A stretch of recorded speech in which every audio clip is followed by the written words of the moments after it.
The morning mist hung low over Whitmore Castle like a gray veil, as if nature itself understood the weight of this day. Queen Isabella Margarita had ruled the Kingdom of Valeria for 63 years, and today would be her final journey through the gates she had called home for nearly 7 decades. Inside the castle's ancient stone walls, Princess Catherine moved with quiet grace through the corridors she had walked as a child, then as a young bride, and now as a mother preparing to say goodbye to the woman who had been both queen and grandmother to her children. Her deep navy dress rustled softly against the marble floors, the sound echoing in the unusual stillness that had settled over the palace since the queen's peaceful passing 3 days ago. The Princess of Valeria paused before the tall windows overlooking the castle's main courtyard, where hundreds of royal guards stood in perfect formation. Their red ceremonial uniforms created a sea of crimson against the gray stone, each man standing motionless as statues, their white-gloved hands resting on their ceremonial swords. Beyond them, she could see the crowds gathering along the ancient road that wound down from the castle toward the royal cathedral in the valley below. "Your Highness," came a gentle voice behind her.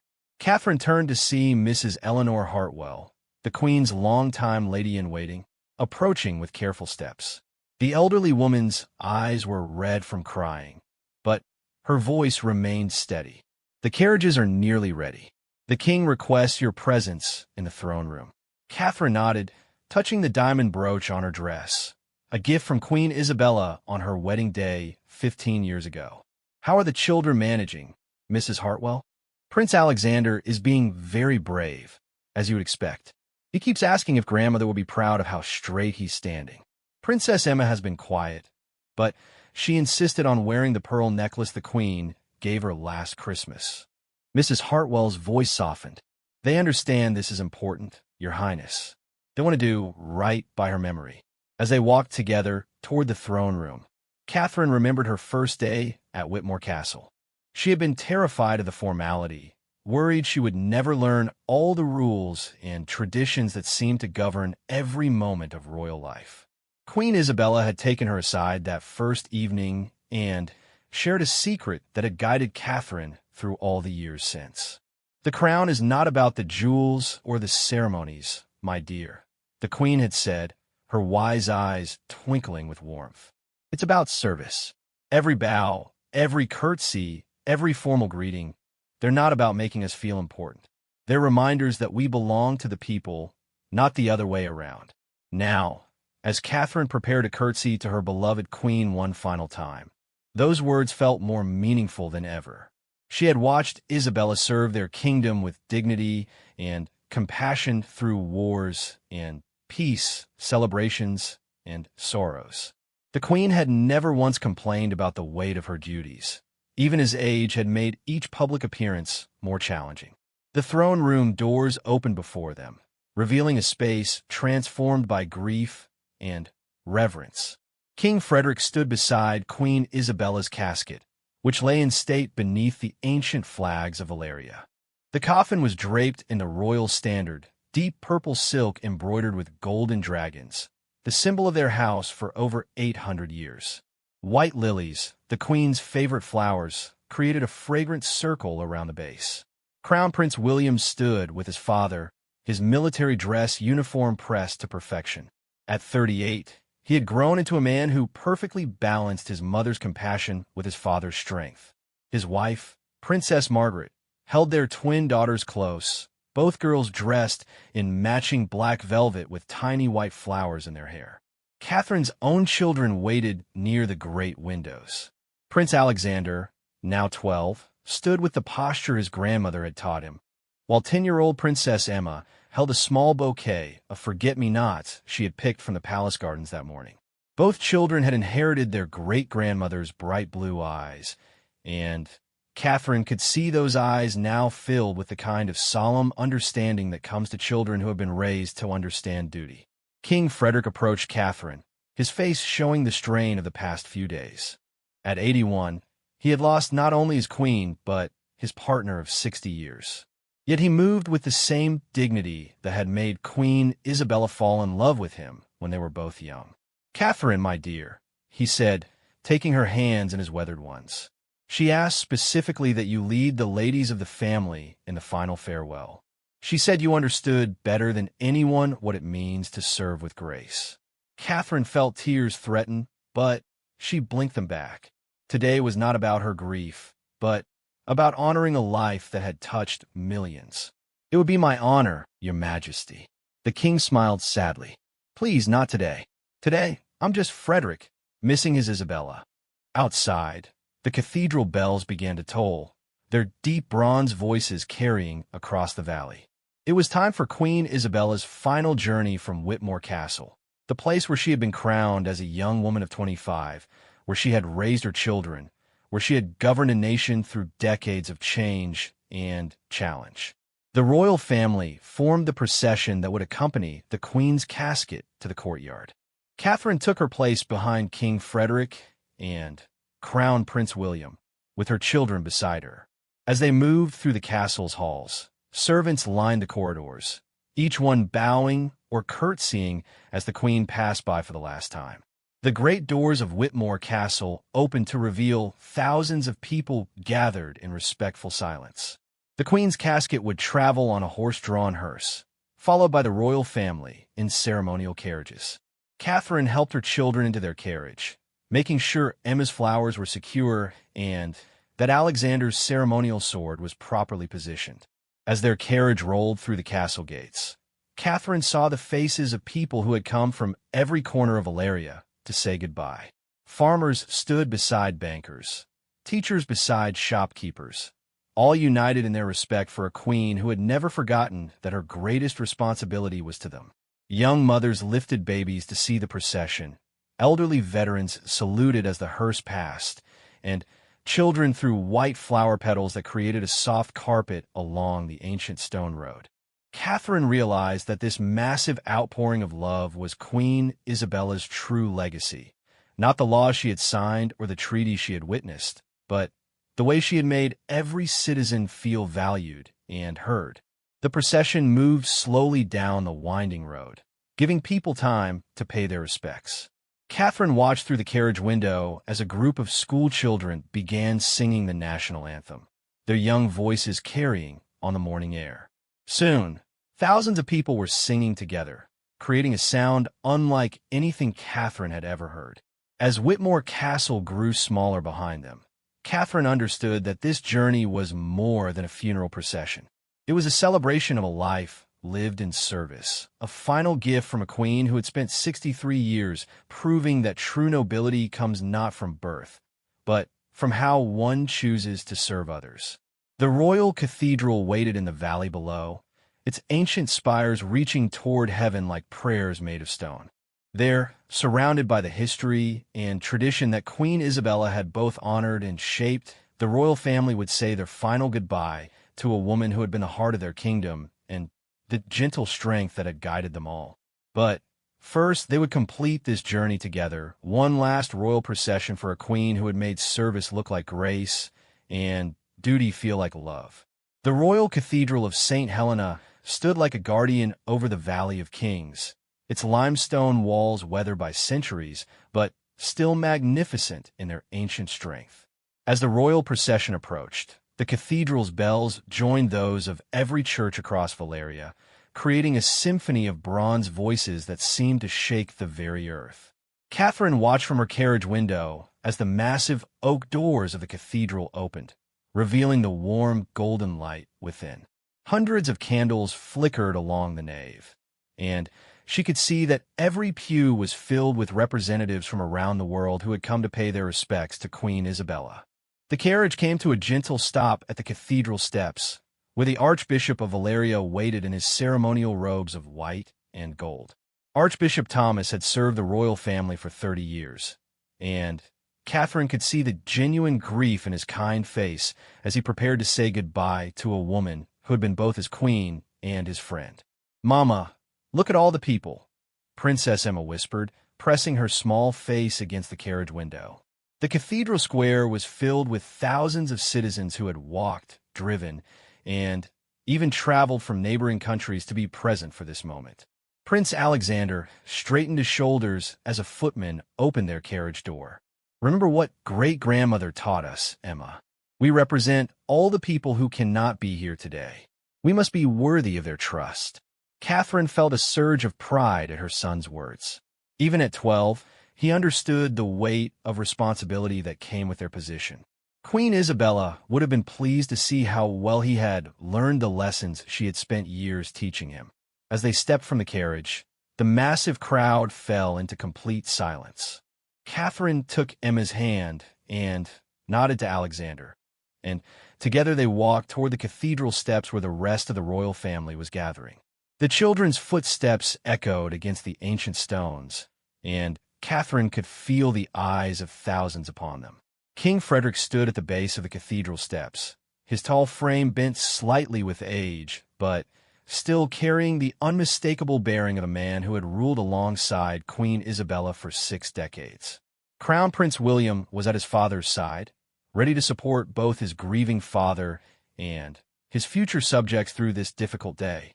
The Queen's casket was carefully lifted from the hearse by 8 members of the Royal Guard, chosen for this honor because they had each served Queen Isabella for more than 20 years.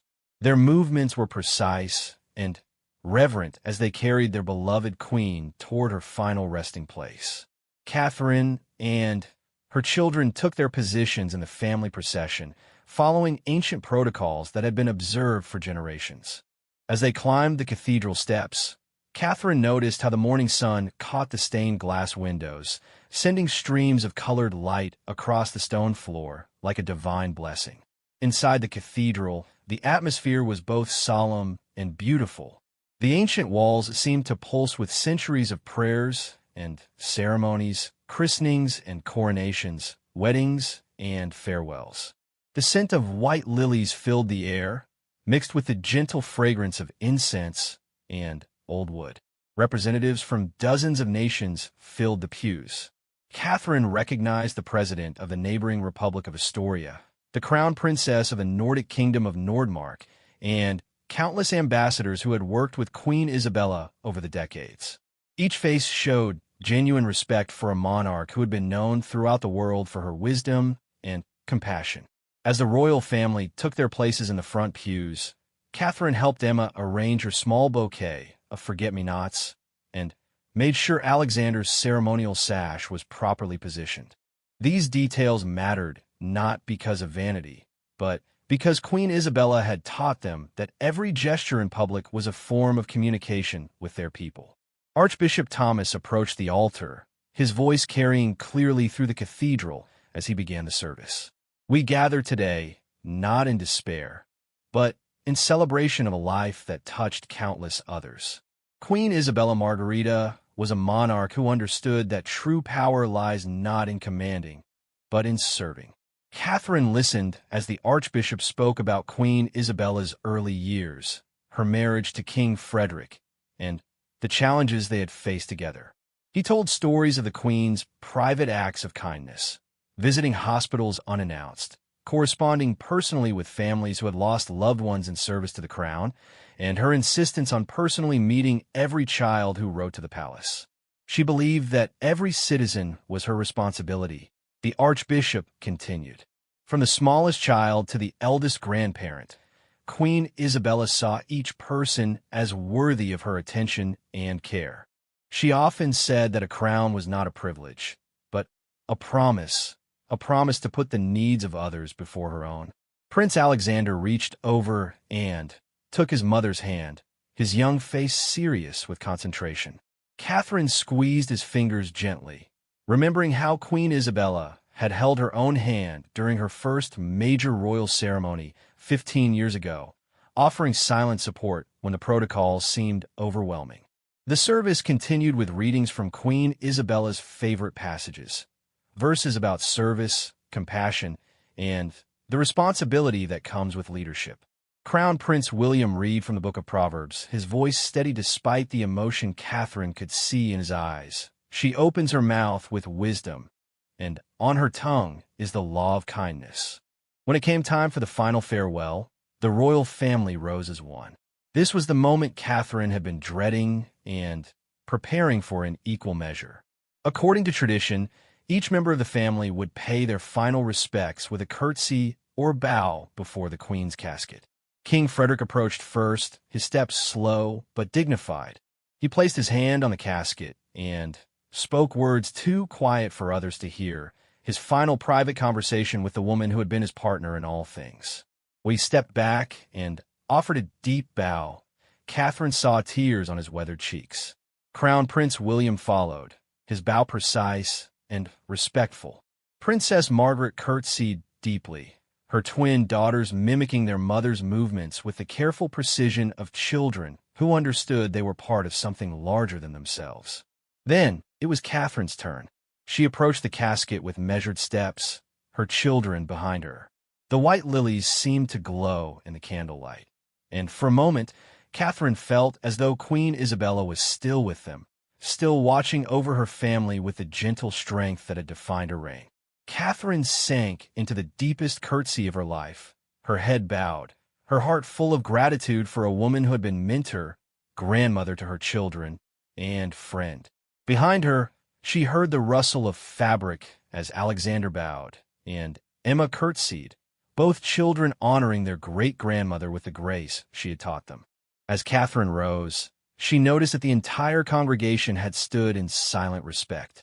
Thousands of people who had never met Queen Isabella personally were offering their own gesture of farewell, united in their recognition of a life well lived. The Archbishop offered the final blessing, his words echoing off the ancient stones. Go forth in peace, knowing that the love and service you have witnessed here today will continue to flourish in the lives Queen Isabella touched. Her legacy lives not in monuments of stone, but in hearts filled with compassion. As the service concluded and the royal family prepared to leave the cathedral, Catherine realized that this was not truly an ending. Queen Isabella's influence would continue through the children she had guided, the traditions she had preserved, and the example of service she had set for future generations. The massive cathedral doors opened once again, revealing the crowds who waited outside in respectful silence. As the royal family emerged, the people of Valeria began to sing their national anthem once more, their voices rising together in a tribute that seemed to fill the entire valley. Walking down the cathedral steps with her children beside her, Catherine understood that Queen Isabella's greatest achievement was not any single accomplishment, but the way she had inspired an entire kingdom to believe in the power of service, compassion, and dignity. That inspiration would outlive any crown, any castle, any ceremony. The return journey to Whitmore Castle awaited, but something fundamental had changed. The kingdom now looked forward rather than back, carrying Queen Isabella's memory not as a burden, but as a gift that would guide them into whatever future awaited. The journey back to Whitmore Castle felt different from the morning's solemn procession.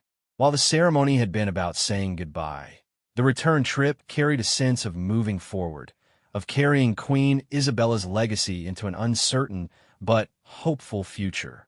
Catherine sat in the carriage with her children, watching the countryside roll past as thousands of people continued to line the roads, offering their final tributes. "Mama, will we see great-grandmother again?"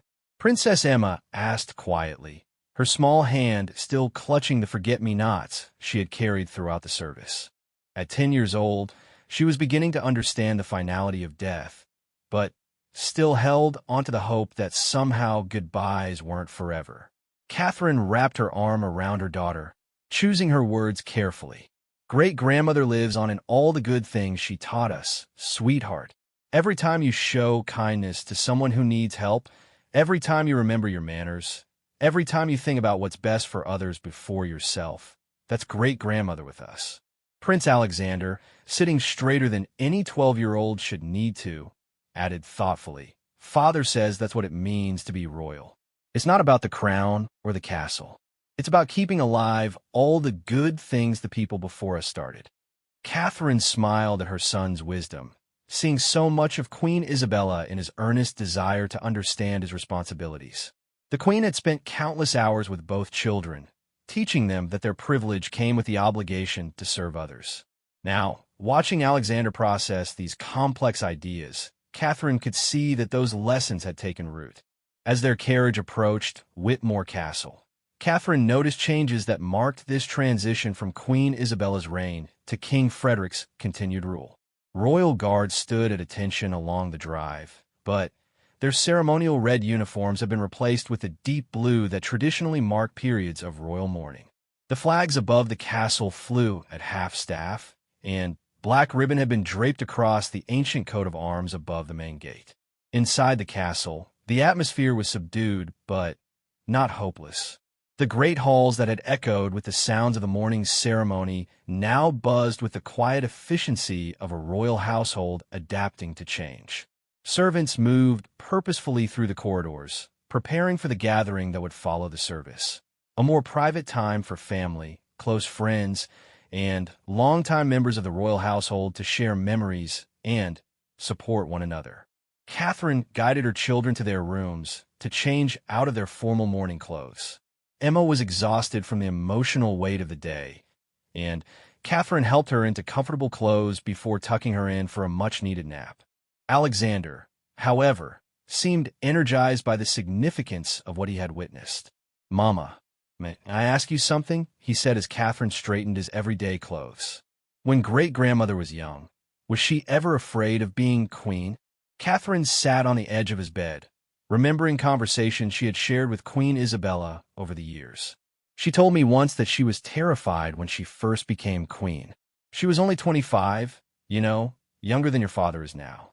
She said the crown felt impossibly heavy, and she worried constantly that she would make mistakes that would hurt the people she was meant to protect.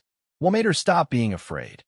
Alexander asked, his blue eyes serious with genuine curiosity. "I don't think she ever completely stopped being afraid," Catherine admitted. But she learned that fear could be useful if it reminded her to think carefully about her decisions.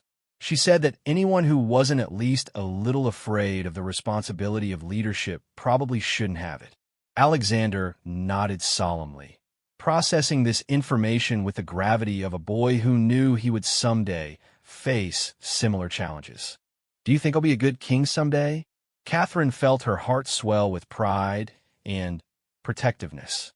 "I think you'll be exactly the kind of king great-grandmother hoped you would be. You already asked the right questions, and you care about doing what's best for others. Those are the most important qualities a ruler can have." After settling her children, Catherine made her way to the blue drawing room, where the royal family and close friends had gathered for a more intimate remembrance. The room had always been Queen Isabella's favorite for small gatherings. Its tall windows overlooked the rose garden she had personally designed, and the comfortable furniture encouraged conversation rather than formal ceremony. King Frederick sat in his usual chair beside the fireplace, but the chair that had always been Queen Isabella's remained empty, draped with a single white lily. Around the room, people shared quiet conversations, their voices mixing with the gentle clink of teacups and the soft rustle of clothing. Crown Prince William approached Catherine with a warm but tired smile. "How are Alexander and Emma managing all this?" "Better than I expected," Catherine replied honestly. "Your mother prepared them well. They understand that today was about something bigger than just our family's grief." "She had a gift for that," William said, his voice filled with admiration for his mother. "Making the complicated seem simple, helping everyone understand their place in the larger picture. I've been thinking about how much I still need to learn before I'm ready to take on more responsibilities." Catherine studied her brother-in-law's face, seeing the weight of future kingship already settling on his shoulders. "Your mother didn't become the queen we remember overnight. She grew into that role over decades, learning from mistakes and successes alike. You have time to become the leader Valeria needs." Mrs. Eleanor Hartwell, Queen Isabella's lady-in-waiting, approached them carrying a small wooden box. Her eyes were red from crying, but her voice was steady as she spoke. "Your Highness, Her Majesty asked me to give this to you after the service." Catherine accepted the box with trembling hands, recognizing the polished walnut that had come from trees on the royal estate. Inside, wrapped in pale blue silk, was a delicate gold locket that Catherine had seen Queen Isabella wear countless times, but never up close. "She wanted you to have this," Mrs. Hartwell explained. "It belonged to her grandmother, who wore it when she was queen. Her Majesty said it should go to someone who understood that being royal means being a servant first." Catherine opened the locket carefully, revealing two tiny photographs, one of a young Queen Isabella on her coronation day, the other of King Frederick on their wedding day. Both images captured the hope and determination of young people stepping into enormous responsibilities. "There's something else," Mrs. Hartwell continued, pulling a sealed envelope from her pocket. "She wrote this for you several months ago, when she realized her health was failing." With shaking hands, Catherine opened the envelope, immediately recognizing Queen Isabella's careful handwriting. "My dearest Catherine, if you are reading this, then I have gone ahead to whatever comes next, and you are learning to navigate royal life without my guidance. Please know that watching you grow into the role of princess has been one of my greatest joys. You came to us as a young woman worried about learning all the rules and protocols, but you brought something far more valuable than perfect etiquette. You brought genuine care for others. You never forgot that behind every title and tradition are real people with real needs. Continue to ask questions when things don't make sense. Continue to speak up when you see ways to help. Continue to remember that our greatest power comes not from commanding others, but from inspiring them to be their best selves. The children you are raising will someday lead this kingdom. Teach them that true nobility has nothing to do with bloodlines and everything to do with character. Help them understand that every privilege they enjoy exists only so they can better serve others. Wear this locket knowing that you carry forward the love and wisdom of all the queens who came before you, and that someday you will pass that same legacy to those who come after. All my love and confidence in your bright future, Isabella." Catherine felt tears streaming down her face as she finished reading. Around her, the gentle conversations continued, but she was momentarily lost in the realization that Queen Isabella had been preparing her for this moment of leadership and responsibility for years. "She saw something special in you from the very beginning," Mrs. Hartwell said softly. "Her Majesty often said that you had the heart of a true queen, not someone who needed a crown to prove her worth, but someone who would honor any crown she wore." As the afternoon wore on, Catherine listened to stories about Queen Isabella that she had never heard before. She learned about secret acts of kindness, moments of doubt and triumph, and the careful thought that had gone into decisions that had shaped the kingdom for decades. Each story painted a picture of a woman who had never stopped growing, never stopped learning, never stopped caring about the people she served. Catherine realized that this was Queen Isabella's final gift to all of them. Not just memories of what she had accomplished, but inspiration for what they might accomplish in the years ahead. As evening approached and the gathering began to wind down, Catherine found herself standing at the window overlooking Queen Isabella's rose gardens. The flowers were in full bloom, their beauty a reminder that life continued even in the midst of loss. King Frederick joined her at the window, his presence comforting rather than imposing. "She would have been pleased with today," he said quietly. "Everything was done with dignity and grace, just as she would have wanted. I hope I can live up to what she believed about me," Catherine said, touching the locket that now hung around her neck. "You already are," the king replied. "Every day, in ways large and small, you honor her memory by the way you treat others. That's the only legacy that truly matters." As darkness fell over Whitmore Castle, Catherine felt something shift inside her. The grief would remain, but it was accompanied now by a sense of purpose that felt both daunting and exciting. Queen Isabella's reign had ended, but the values she had championed, service, compassion, dignity, and grace, would continue through everyone she had touched. 3 weeks after Queen Isabella's funeral, life at Whitmore Castle had settled into a new rhythm that honored the past while embracing necessary changes.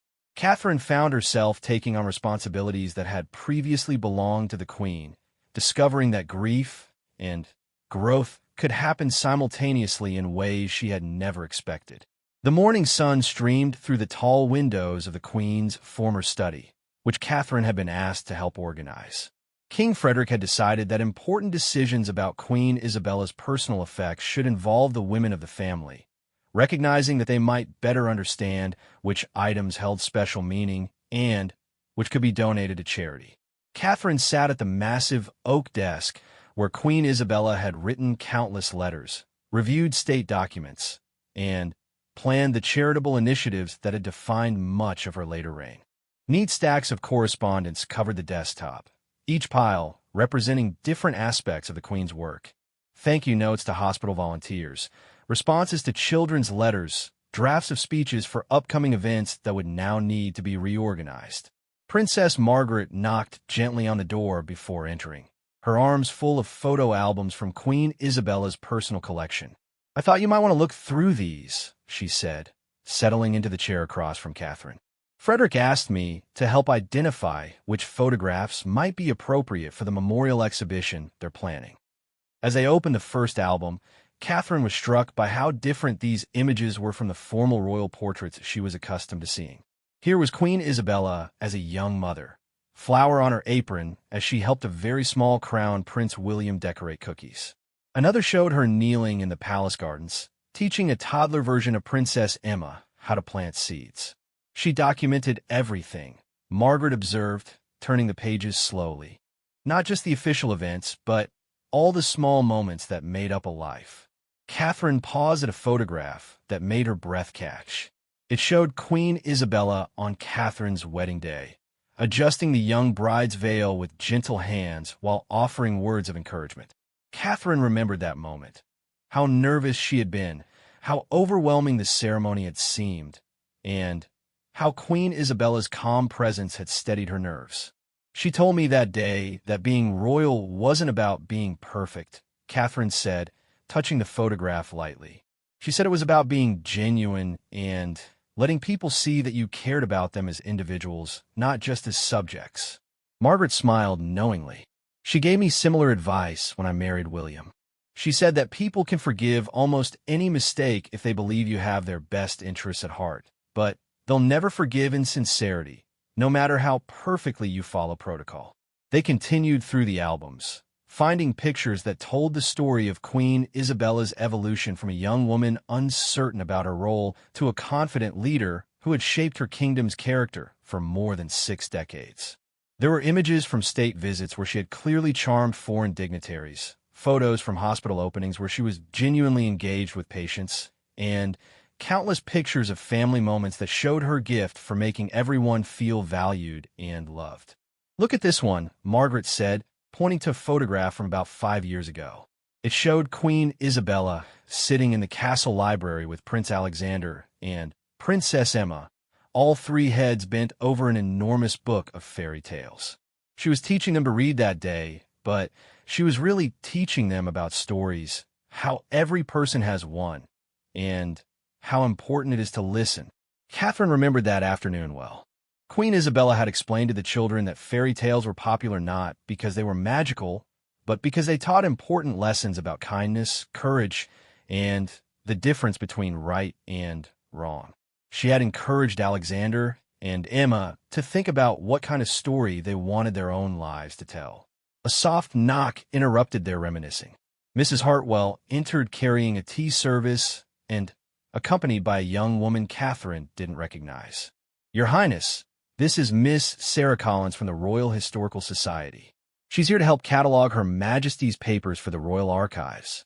Miss Collins curtsied respectfully before explaining her mission. "We want to preserve Queen Isabella's correspondence and documents so that future generations can learn from her approach to leadership. However, we're being very careful to respect the family's privacy and only archive materials that would be appropriate for historical study." Catherine appreciated the woman's sensitivity. Even in death, Queen Isabella deserved to have her private thoughts respected. "What kinds of documents are you most interested in preserving?" "Primarily her official correspondence, speech drafts, and anything that shows her decision-making process on policy matters," Miss Collins explained. "For example, We found fascinating documents about her involvement in educational reform and healthcare initiatives that could provide valuable insights for current and future leaders. As they discussed which materials would be appropriate for archiving, Catherine realized that Queen Isabella's true legacy was becoming clearer. It wasn't just the 63 years she had served as queen, but the thoughtful, principled approach she had brought to every decision. Her papers revealed a woman who researched thoroughly, consulted widely, and never forgot that every policy decision affected real people's lives. Mrs. Hartwell pulled out a folder that had been marked Personal Reflections in Queen Isabella's careful handwriting. "I'm not sure what to do with these, Your Highness. They appear to be private thoughts she wrote down over the years."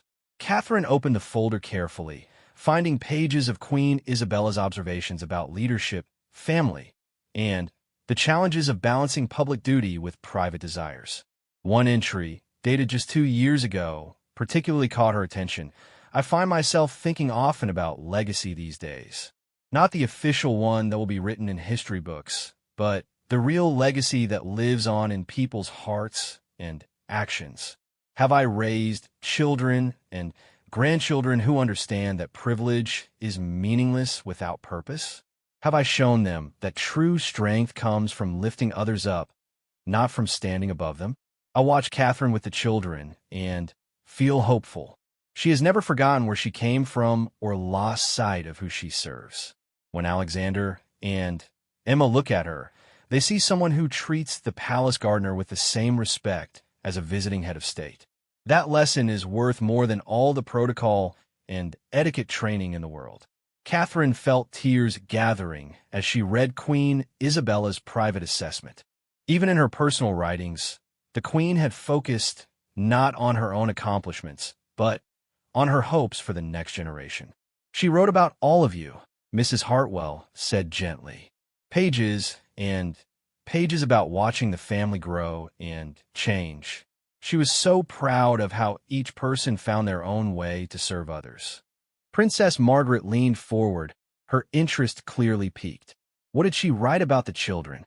Catherine flipped through several pages before finding entries about Alexander and Emma. Queen Isabella had documented their personalities, their interests, and their developing understanding of their future responsibilities. About Alexander, she had written, "He has the thoughtfulness of his mother and the determination of his father. Most importantly, he asks questions about why things are done certain ways rather than simply accepting tradition. That curiosity will serve him well as a leader." About Emma, the Queen had noted, "She notices when others are sad or uncomfortable and always tries to help." Yesterday, I watched her share her lunch with a young page who had forgotten his. She didn't make a show of it, just quietly offered half her sandwich. That instinctive kindness will be her greatest strength. As the afternoon progressed, Catherine, Margaret, and Miss Collins worked together to sort through decades of correspondence. They found thank you letters from people whose lives had been touched by Queen Isabella's charity work, grateful responses from foreign leaders who valued her diplomatic wisdom, and countless notes from children who had written to the palace and received personal responses. "She answered every letter personally, didn't she?" Miss Collins asked, clearly amazed by the volume of personal correspondence.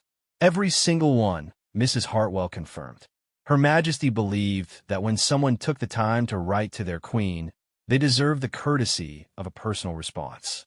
She often stayed up late working on letters, especially during holiday seasons. Catherine found herself thinking about the enormous commitment this represented.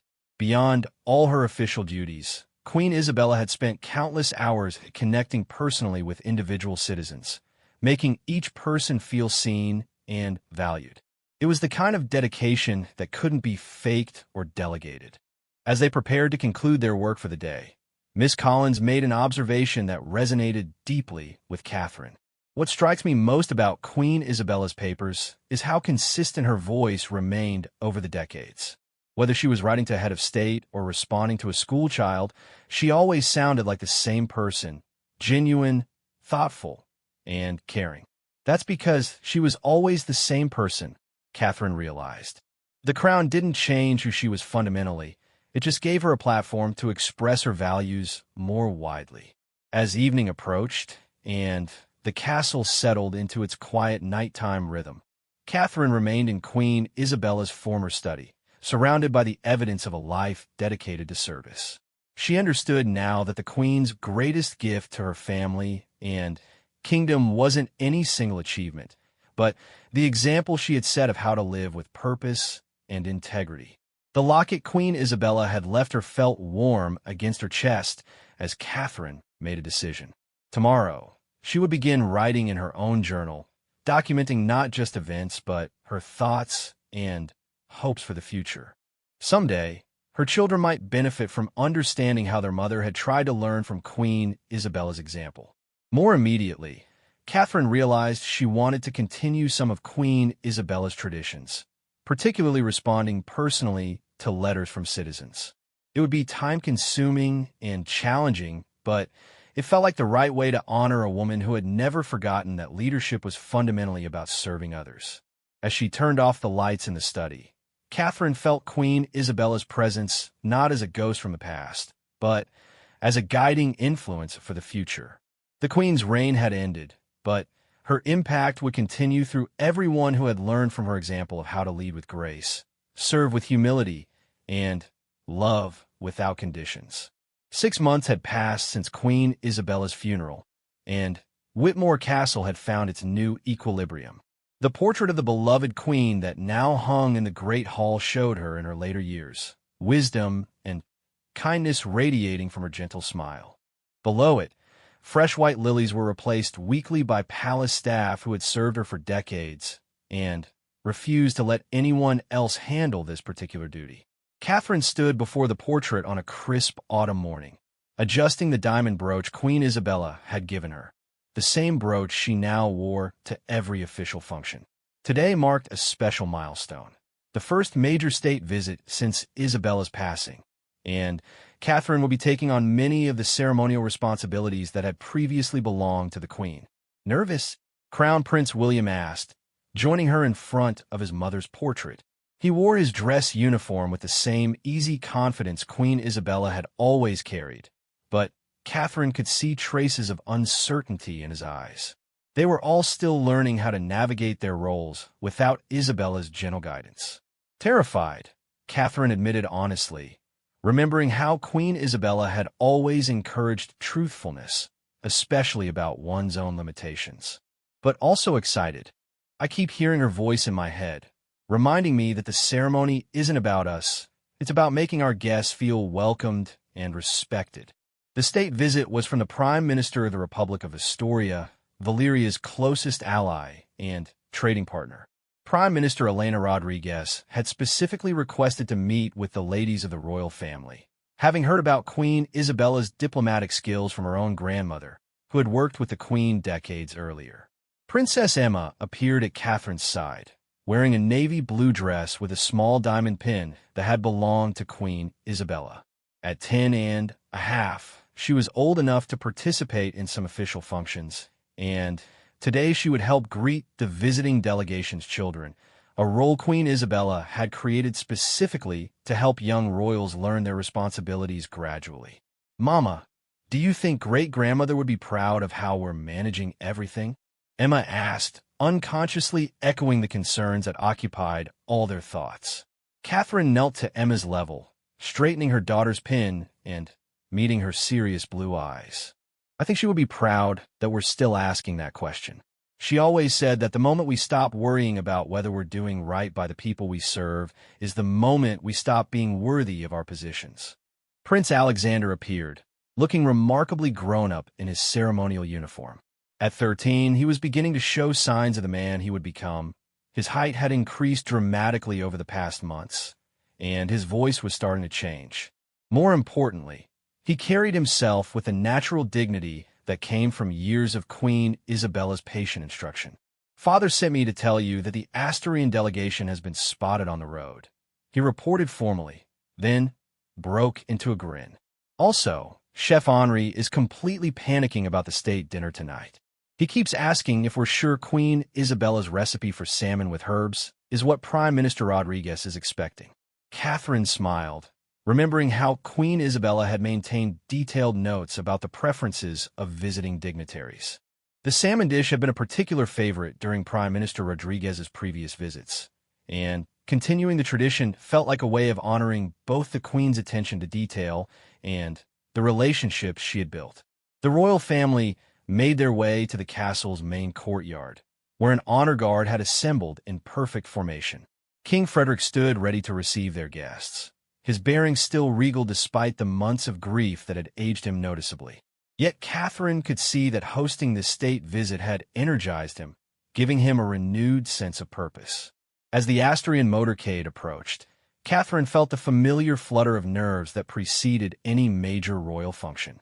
But, alongside the nervousness, she felt something else, a growing confidence that came from months of gradually taking on more responsibilities and discovering that Queen Isabella's lessons had prepared her better than she had realized. Prime Minister Rodriguez stepped from her official car with the grace of a woman who had spent decades in international diplomacy. She was in her early 60s, with silver hair and intelligent dark eyes that missed nothing. Catherine had met her briefly at Queen Isabella's funeral, but this would be their first substantial interaction. The formal greetings proceeded according to protocol, with King Frederick welcoming their guests to Whitmore Castle. But Catherine noticed that Prime Minister Rodriguez's attention kept drifting to the children, particularly Emma, who stood with perfect posture but couldn't quite suppress her natural curiosity about the visiting delegation. After the official courtyard ceremony, the delegations moved inside for private meetings. Catherine had been asked to host a separate gathering for the women in Prime Minister Rodriguez's party, including her daughter Sophia, who served as her mother's chief advisor, and several female ministers who had come to discuss trade and cultural exchange agreements. They gathered in the blue drawing room, where Queen Isabella had always preferred to host smaller, more intimate diplomatic conversations. Catherine had prepared extensively for this meeting, studying briefing documents about Asturia's current political situation and reviewing notes from Queen Isabella's previous interactions with their guests. "Your Majesty," Prime Minister Rodriguez said as they settled into the comfortable chairs, "I want to express my personal condolences for Queen Isabella's passing.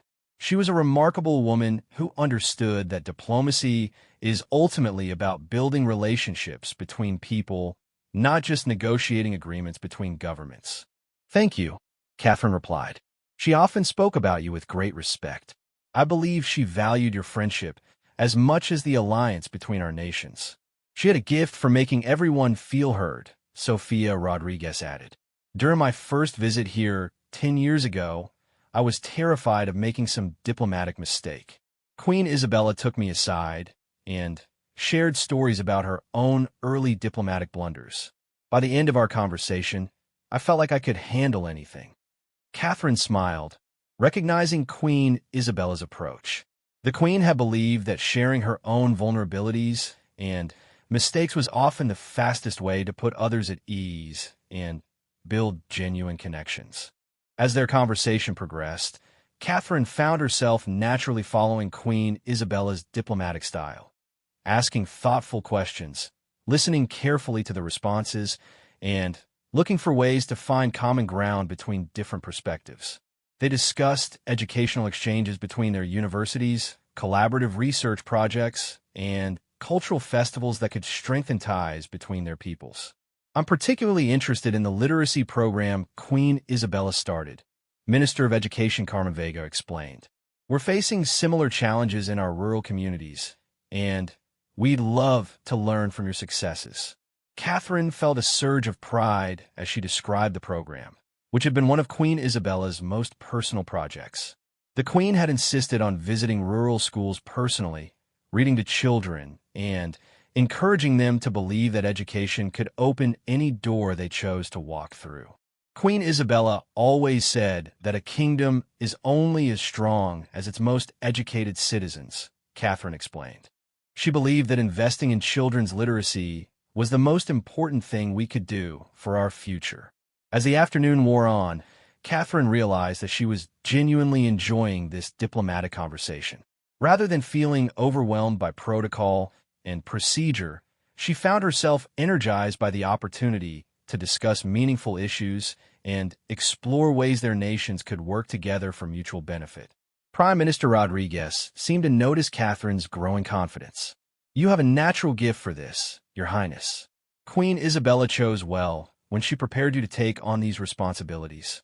"I'm still learning," Catherine admitted. "But she taught me that leadership is less about having all the answers and more about asking the right questions and listening carefully to the responses." That evening's state dinner proved to be a triumph of both diplomacy and hospitality.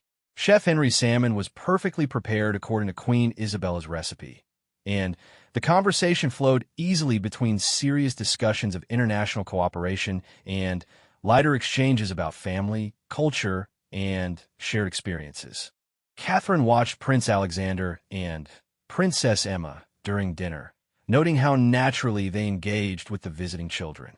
Queen Isabella would have been pleased to see how well her lessons about treating every guest with genuine interest and respect had taken root. As the evening concluded and their guests prepared to retire, Prime Minister Rodriguez approached Catherine privately. "Your Majesty, I want you to know that this visit has convinced me that the strong relationship between our nations will continue to flourish. Queen Isabella's influence lives on in the way you and your family approach your responsibilities." "That's the greatest compliment you could give me," Catherine replied sincerely. She believed that the best way to honor those who came before us is to build upon their foundations while adapting to the needs of our own time. Later that night, as Catherine walked through the quiet castle corridors, she stopped once again before Queen Isabella's portrait. The palace was settling into its peaceful nighttime rhythm. Their guests were comfortable in their rooms, and the state visit had exceeded everyone's expectations. "Thank you," she whispered to the painted image, touching the locket she always wore, "for believing in me even when I didn't believe in myself." As she made her way to her own chambers, Catherine felt a deep sense of satisfaction that had nothing to do with praise or recognition. She had successfully carried out her first major diplomatic responsibility, not by trying to imitate Queen Isabella, but by applying the principles and values the Queen had taught her. The castle around her held centuries of history, countless stories of rulers who had faced challenges, made difficult decisions, and tried to serve their people with wisdom and integrity. Catherine understood now that she was part of that continuing story, carrying forward the best of the past while writing new chapters for the future. Queen Isabella's reign had ended, but her influence would continue through everyone she had touched, taught, and inspired. The greatest tribute to her memory was not perfect adherence to her specific methods, but faithful commitment to her underlying values: service above self, compassion for all people, and the unwavering belief that leadership is a privilege that must be earned anew each day. As Catherine drifted off to sleep, she felt Queen Isabella's presence not as a burden from the past, but as a source of strength for whatever challenges and opportunities tomorrow might bring. The kingdom was in good hands, guided by the wisdom of those who had come before and ready to meet the future with courage, dignity, and grace.